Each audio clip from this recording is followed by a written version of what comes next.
Today we talk about how can you change your edge on your pickup. We'll go to figure out the solution or know how you can do that on your app.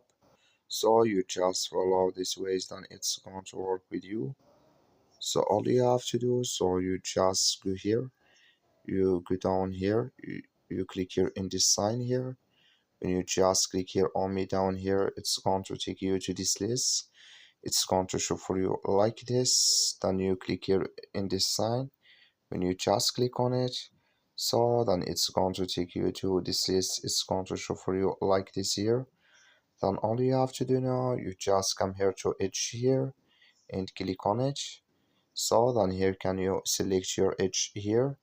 When you just select here your edge, so then when you add it here, go above this sign, click on it here, then it's going to add with you. So that's all you have to do. I wish you a great. Thank you for watching. Don't forget to support us by liking, subscribe.